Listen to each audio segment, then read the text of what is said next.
To this important gathering of labor activists and organizers. I know that I'm looking out into a room full of experts, people who have refined and crafted the art of organizing working people, empowering them to fight for justice. I'm invited here today, from what I understand, because of my expertise in the field of economics and politics. I'm going to speak about the global economy, price of oil, and what can be done about it. I thank you for the invitation. I want people to sit back in your seat, relax, and get comfortable. Take in a few deep breaths. I'm going to hit you with a lot of information in the next hour or so, but I think it will clarify a lot of things. I know that there is a lot going on in Brazilian politics, which is directly linked to what I'm about to explain about oil. I'm not going to directly comment on these things. I'm going to talk about the global economy and put everything in context. So let's start with a question. Who are the richest people in the world? Often this question will be answered. They'll give us names like Bill Gates, Carlos Slim, Warren Buffett, some Arab sultan or prince.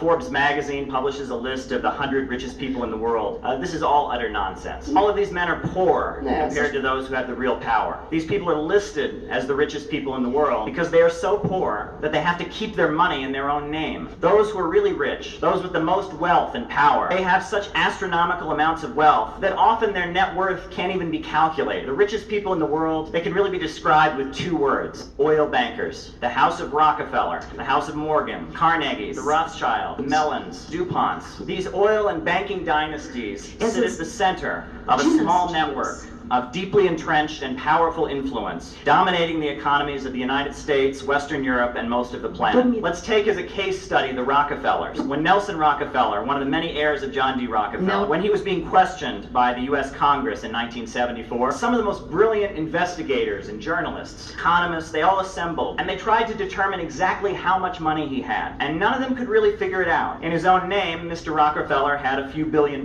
The rest of his money was tied up in an elaborate network, thousands of trusts, small corporations, and foundations that he directly controlled. When testifying before Congress, Nelson Rockefeller was asked about his control of Chase Manhattan Bank. He answered honestly. He said, "I don't own a single share of Chase Manhattan Bank." He was telling the truth. He personally did not have a cent invested in Chase. However, one of the trusts that he personally controlled owned well over 325,000 shares of stock in Manhattan Bank. And that was back in the 1970s. Today, the wealth and influence of two of the most important oil banking cliques is combined. The House of Rockefeller holds control over the largest super major oil company. ExxonMobil is their personal property.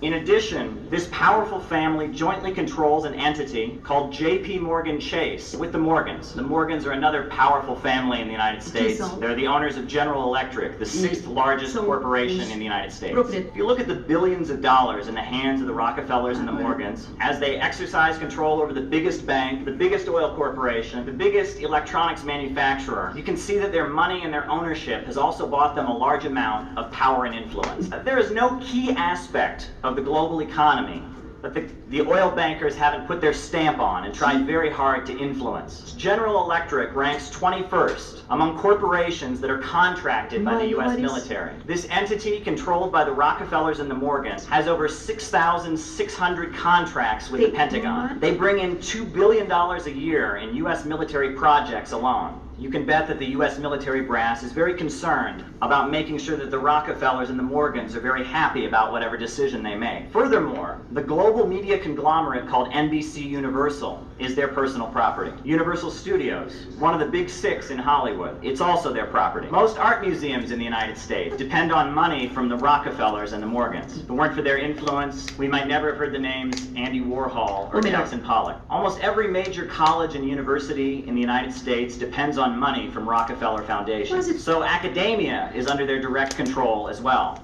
The U.S. Central Intelligence Agency crafts its policies and conducts its research in a private foundation.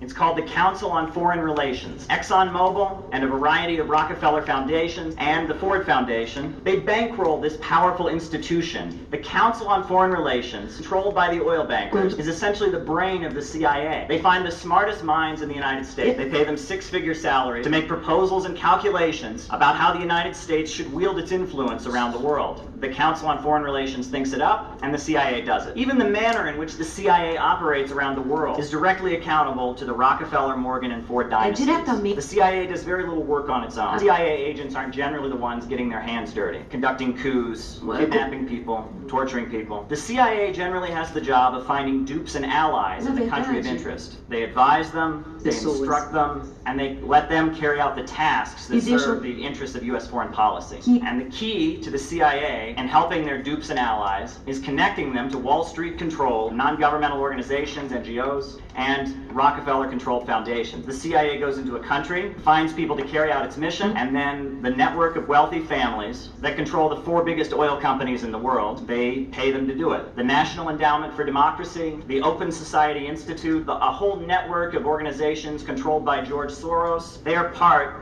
of the effort to maintain the power of the oil bankers. You can find the money of the wealthy oil banking families in the United States. You can find their money all over the world. The oil banking dynasties, they use their money like sports gamblers, but like expert sports gamblers. They realize if you bet on both teams, you're almost guaranteed to win every game. If you want to find the people who run the world, quietly powerful global elite, you don't have to look for the Illuminati or the Freemasons or some secret society. Look at the major oil companies and the banks that are connected to them. The 4 major oil companies in the United States, the super majors, Chevron, British Petroleum, Royal Dutch Shell, that's owned by the Rothschilds, and ExxonMobil, controlled by the Rockefellers and the Morgans, they function as much like a trust or a cartel as is legally possible in the United States. So they set the prices of gasoline together. They discuss increases and drops in production among each other. There's a number of smaller corporations which are indirectly owned by the same people that own the big 4. For example, an oil company called Marathon is technically an independent company, but it's really just a subdivision of ExxonMobil, another descendant of Standard Oil, started by John D. Rockefeller. U.S. foreign policy cannot be separated from the big 4 oil companies. This should be obvious from a distance. What countries have been the biggest enemies and military opponents of the United States in the last 3 decades? Iraq,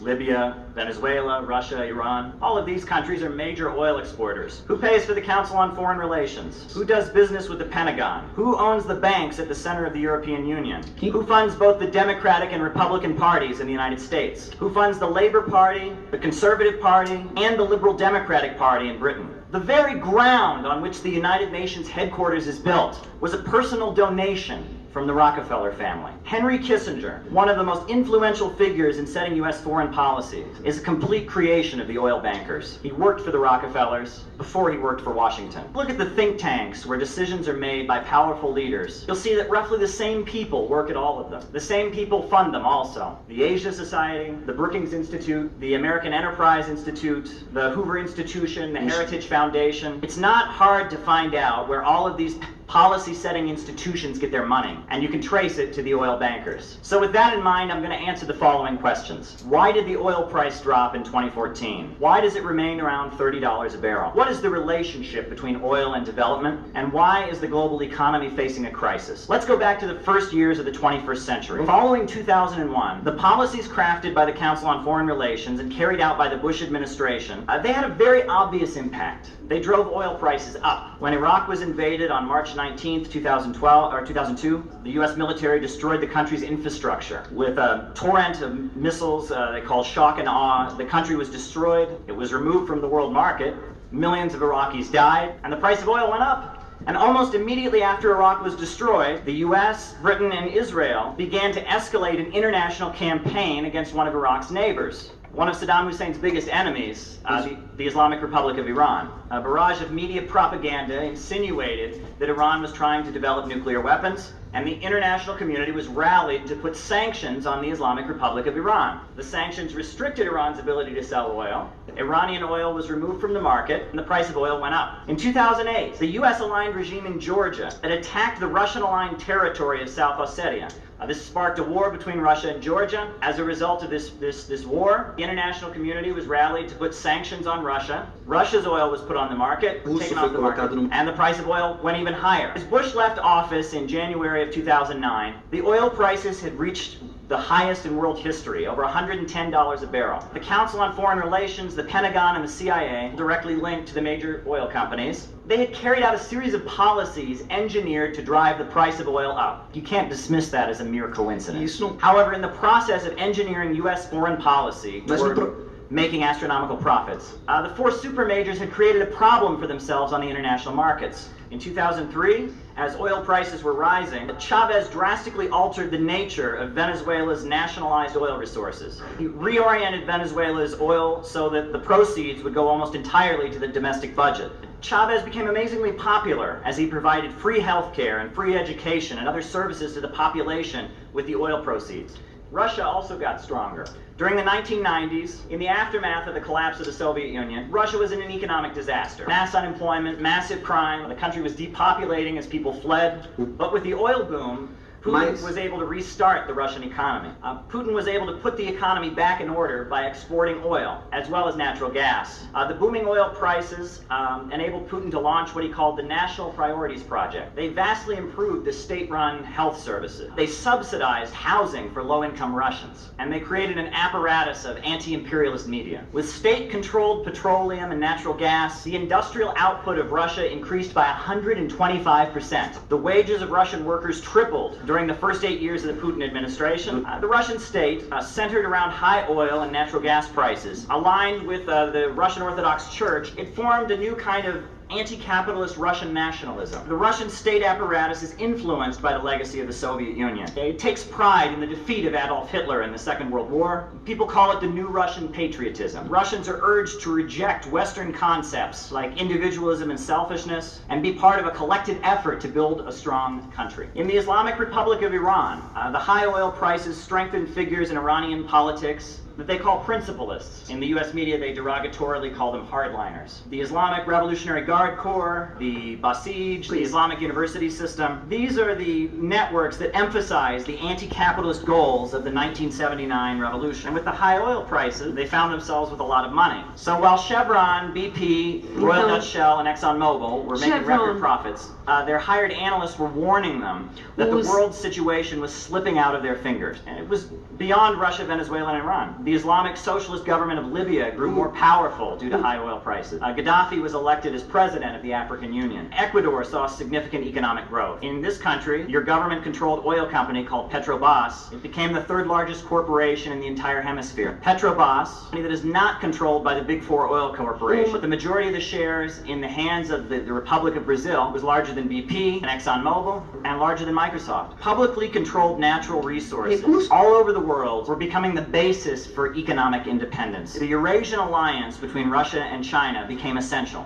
Countries did not need to do business with Wall Street as they once had. And not only on the global stage was there a new slew of opponents and competitors, but within the United States, because of shale gas and hydraulic fracking, the competitors with the big four oil companies, they got stronger as well. The big four oil companies, the super majors, we can call them big oil. What was getting stronger was what you can call little oil. Because of the boom in oil prices, started accessing oil and natural gas in the shale of the United States, and their profits started going up. ExxonMobil, the Council on Foreign Relations, the entrenched old money oil bankers, they began to move into the Democratic Party around 2007 and 2008. This is a rational decision for anyone who closely follows U.S. politics. Demographics are shifting. The white middle class of elderly conservatives, the traditional base of social conservatism, it's dying off. A much larger percentage of the U.S. public is black or Latino, and young white people tend to vote for Democrats and have liberal views as well. As big oil moved out of the Republicans, fracking companies, little oil moved in. Now, big oil is sophisticated in its politics. Huge think tanks studying trends in global economics, but little oil isn't so sophisticated. Sarah Palin, the governor of Alaska, she was nominated as the vice presidential candidate. She would scream, "Drill, baby, drill." What she was really saying was open up Alaska to the small oil corporations. She brags that she fought against big oil as governor of Alaska. There's a little bit of truth in that. For a long time, her husband wasn't even a member of the Republican Party. He was aligned with the Alaskan State Independence Party, the John Birch Society, the Constitution Party. This isn't the neoconservative politics that was carefully constructed by ExxonMobil in the 1970s and 80s. This is ideological right-wing paleoconservatism. These are forces that were driven out of the Republican Party in the 1960s. People who think President Dwight Eisenhower was a communist. People who think that the drinking water has communist poison being put in it. People who say that Abraham Lincoln was a dictator and that the slaveholders of the South were somehow justified in rebelling. There's a big difference between the politics of new money and old money. The new money deeply resents the power of old money. They see themselves caught between two great chasms. And you have the power of the big oil bankers that seeks to put them out of business. On the other hand, You have the rising people's movement for justice Pour around the autre world, lado, which threatens to redistribute their wealth to the people. They oppose both. They look to the past. Some people call this politics emerging from little oil fascism. I don't know if that's completely accurate. The Democratic Party hates two men in particular. They've become kind of a symbol of little oil. Their names are Charles and David Koch. They are the inheritors of a company called Koch Industries. They're constantly being denounced by the Democrats because they're rising competitors with the big four oil companies. And if you can look at where Koch Industries came from, you can learn something about the role that oil plays in development. The father of the Koch brothers, his name was Fred Koch. He invented a new method of thermal cracking, the process by which crude oil is transformed into gasoline. The big oil bankers tried to put him out of business. And they took him to court 44 times. In one instance, they actually were proven to have bribed a judge to rule against him. Fred Koch was nearly ruined in the United States, but this was 1927, and there was another place to turn, the Soviet Union. Prior to the Bolshevik Revolution, the Russian Empire had been one of the leading oil exporting countries. 150 different oil companies had invested in the Baku oil fields of Azerbaijan, part of the Tsarist Empire. The Baku petroleum output was larger than the entire domestic output of the United States. Half of the oil in the entire world was being produced in areas controlled by Russia. As a result of its important role in the world economy, Baku was one of the few areas in Russia to even have electricity. 95% of electricity was used for industrial purposes. The working peoples of Baku, half of them Turkish Muslims, the other half Christian Armenians. They lived in shacks and they made poverty wages. Yes, all throughout the Russian Empire, people were living in extreme poverty. But Russia was supplying the world with oil. The victory of Britain in World War I was dependent on the Russian oil. A famous incident occurred in 1901. There was an oil refinery in part of the Russian Empire called Georgia, city Batumi. The oil workers at this refinery went on strike. They were demanding better conditions, and the leaders of their union were arrested. So a crowd of oil workers, armed with guns in their hands, ripped down the walls of the prison. They freed their comrades. The leader of that crowd that broke open the jails in Batumi and freed the oil workers was a 23-year-old seminary school dropout. At the time, he went by the nickname Koba, who would eventually be known to the world as Joseph Stalin. Nice. The peoples all throughout the Russian Empire, they knew in their bones that they were supplying the modern industrial economy of the 21st century with oil. They were making a lot of bankers rich, but they themselves were poor. In the aftermath of the Russian Revolution, the British armed forces were sent to seize the oil in Baku. It was a hotly contested area. In 1928, as Russia began to rapidly industrialize, this is when Fred Koch came from the United States to the Soviet Union. He watched as in a few short years, this third world country became an industrial power. Between 1928 and 1936, the Soviet Union became the biggest producer of steel in the entire world. The Soviet Union also produced more tractors than any other country in the world. Of course, oil production went through the roof, and the country was lit up with electricity. The huts of rural villages where Soviet peasants had lived were replaced with modern apartment buildings. Running water was provided to the entire country as well. Illiteracy was wiped out. And this was the 1930s. The rest of the planet was having a Great Depression. Now, the Soviet Union was not the workers' paradise many of the Marxists and communists had expected. It was clearly not heaven on earth. It was a society with many big problems that eventually played a role in its destruction. But what the Soviet Union did between 1928 and 1936 was go from being an impoverished country, controlled by Britain and France as a semi-colony, to becoming a superpower. And this doesn't require Marxism-Leninism. This doesn't require Soviet-style command economics. It requires economic independence. It requires mobilization of the people. It requires a leadership that loves the homeland, not the international bankers. Fred Koch. His sons certainly hate communism, cooperation and solidarity, and now they represent a faction in U.S. politics that is competing with the four major oil corporations. In 2014, the high oil prices that had been engineered by U.S. foreign policy came to a sudden, sharp end. Without any real justification, any logical reason, Kingdom of Saudi Arabia began putting oil on the international market. Started putting tens of millions of barrels a day out onto the markets. This huge influx of oil caused the price to drop. But the Saudi kingdom did not stop. They continued putting petroleum onto the international markets, just taking out loans and expanding their oil production apparatus. By today, the price of oil has dropped so much that the Saudis are laying off workers en masse. They are having huge internal problems. At this point, the Crown Prince, King Solomon's son, he's saying that he wants to move Saudi Arabia away from oil. Now, this is a strategy that might work in Russia or Venezuela, but not in Saudi Arabia. This country is a desert. It has two things, oil and sand. So why is Saudi Arabia doing this? Why are they bankrupting bankrupting themselves. They're doing it because their bosses in the 4 major oil corporations are ordering them to. Since the 1940s, when U.S. President Franklin Delano Roosevelt established a relationship with the House of Saud, since that time, the oil has never really belonged to the Saudis. The Saudi oil corporation Aramco,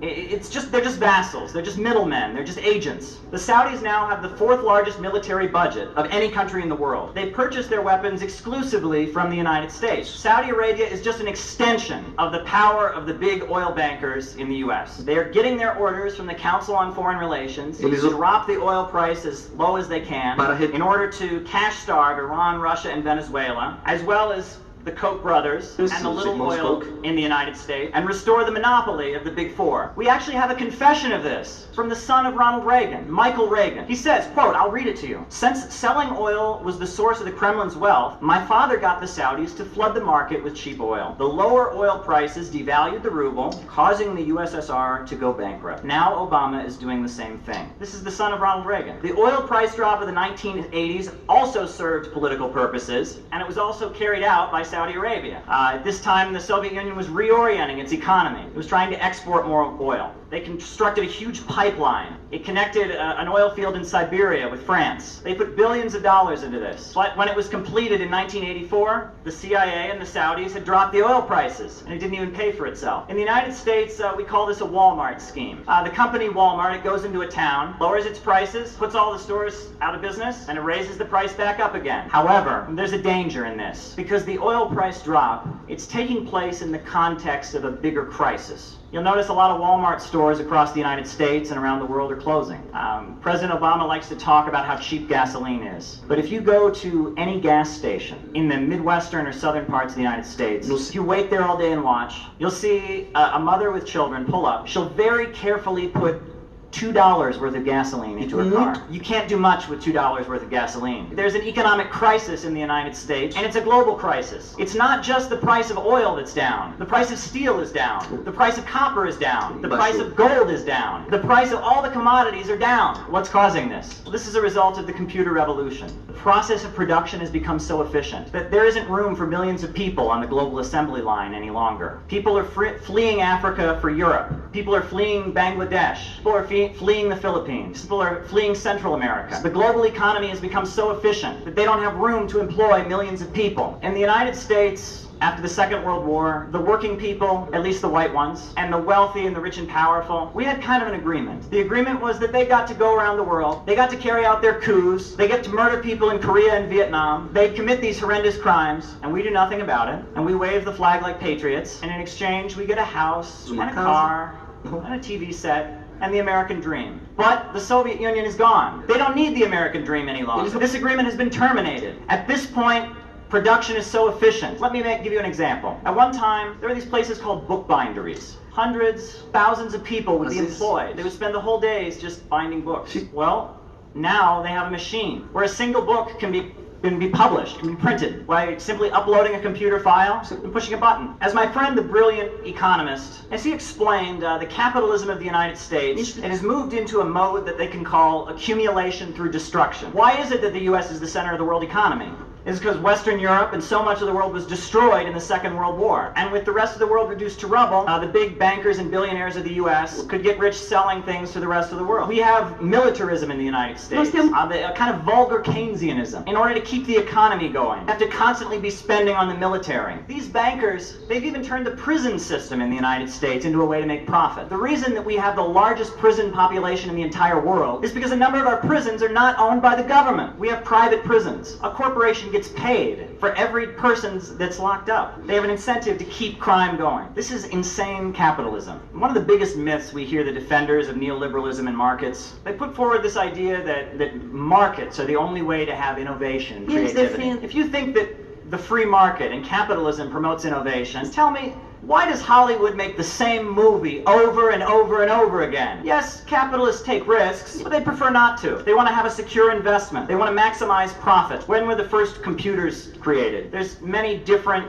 debates about this. A lot of people trace computers back to the Second World War. This wasn't an innovation of the market. This was when Franklin Roosevelt went to the corporations and said that if we're going to win this war, you're not going to be free to do whatever is profitable. You're going to do what's in the interest of the country and in the interest of the people. And that's how the fascists were defeated. Yeah. And that's how we got computers. One thing that they often say, and I must talk about this, when we talk about the global economic crisis, the Western media has one answer. They think they can explain it with one word. You ask them why there are economic problems in the world, they say China. That's all they have to say. They don't really explain it. But let's get into what's behind this Chinese slowdown. Back in the 1920s and 30s, China was the sick man of Asia. A very large percentage of the people were drug addicts. The British had actually forced China to import narcotics when they tried to stop the importation. A lot of major parks in China had signs, and the signs actually said no dogs or Chinese allowed. Can you imagine how humiliating that was for a people with such a vibrant history as the Chinese? You see, history's been rewritten by the Western imperialists. We're taught in the United States that Asia, Africa, and Latin America have always been poor. This is a lie. When my ancestors in Ireland and France were living in caves, people on this continent had vibrant civilization. The Incas, the Aztecs, the Mayas. The Middle East was the cradle of civilization, with Hammurabi and Mesopotamia and Persepolis. The African continent had Timbuktu. They built the pyramids. The Western colonizers are not civilizing people. They're not developing people. When the British Empire went to India, they didn't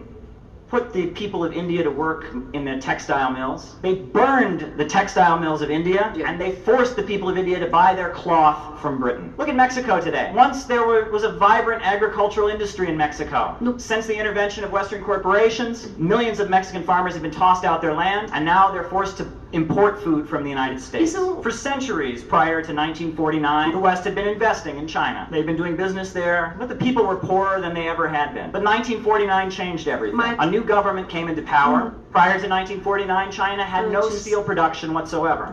With Soviet assistance, they launched their steel industry in the 1950s. China began to produce its own cotton and its own clothing. They built power plants and hospitals. In 1961, the Soviet Union cut off aid to China. For a brief time, they tried to have the most egalitarian kind of utopian system that they could have. In 1978, Deng Xiaoping said, "To get rich is glorious." Now, many see this statement as somehow an embracement of capitalism, but it was the opposite. He said, poverty is anti-communist, but to get rich is glorious. He said that China could not become prosperous by redistributing poverty, that huge efforts had to be made to increase the productive forces. Wall Street started investing in China, but it was tightly controlled. The Chinese Communist Party keeps a firm hand on all the corporations. They only do business for the benefit of the country. There's no other society on earth that has ever executed billionaires. But every Chinese business owner knows that if he gets on the wrong side of the Communist Party, he could be dead.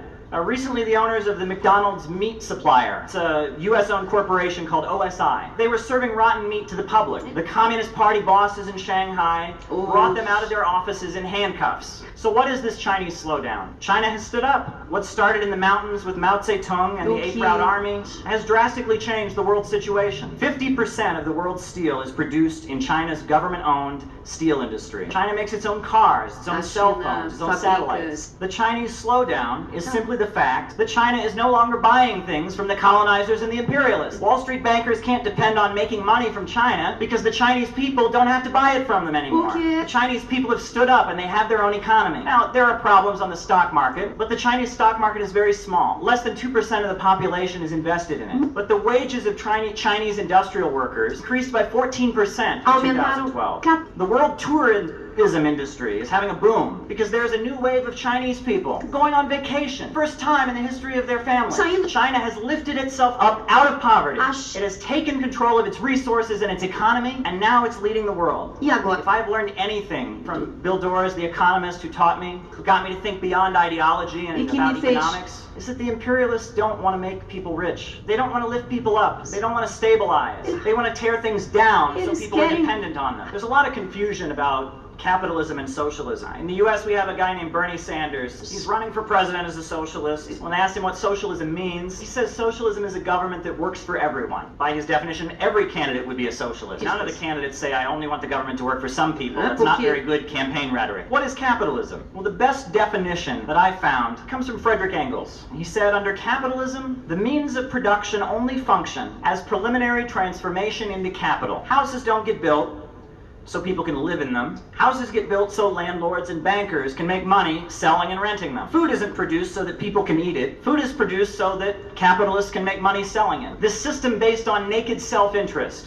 can't be left to its own devices. So what is the alternative? Well, you can call it socialism. You can call it people's power, central planning. You can call it whatever you want. But the alternative is when rational human beings run the economy, not the chaos of the market. Give this alternative whatever name you want. It's defined by governments that are not accountable to Wall Street bankers, but accountable to the people from whom they govern. I'll tell you this, and I don't tell this to you as an American. I tell you this as somebody looking at the world economy, looking at what these oil bankers have done to the world. I've got to humbly urge you, don't give up Petrobras. Desistam da Petrobras. Don't.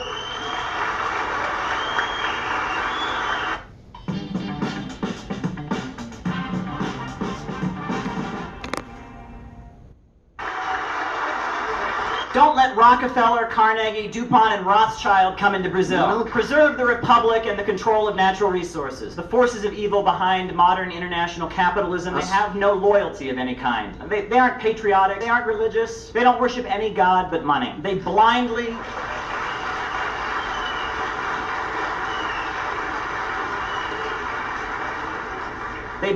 and fanatically worship their own prophets. They obediently follow whatever the crazed, irrational, invisible hand of Adam Smith directs them to do. The only alternative to the insane greed that has seized the Western world is popular power. Nope. When the people stand arm in arm and fight for their rights, Yes. and they take control of the economy, and they force them to function for the good of the public. Force. This is how the world changes. This is how people's lives improve. You know, I'll just end. I was really touched to get this invitation to speak at a trade union conference. muito The first time I ever did anything in my life that one could call political, I was 10 years old. I didn't know anything about politics. But my mother in Ohio in the US, she was a librarian.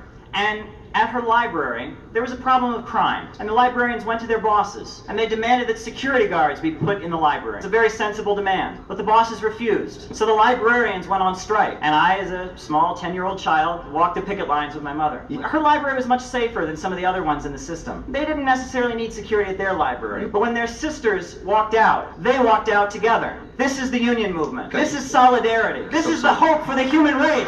Long live CSB! Vida longa CSB. Long live Petrobras! Viva Petrobras. And long live popular power! Viva o poder do povo.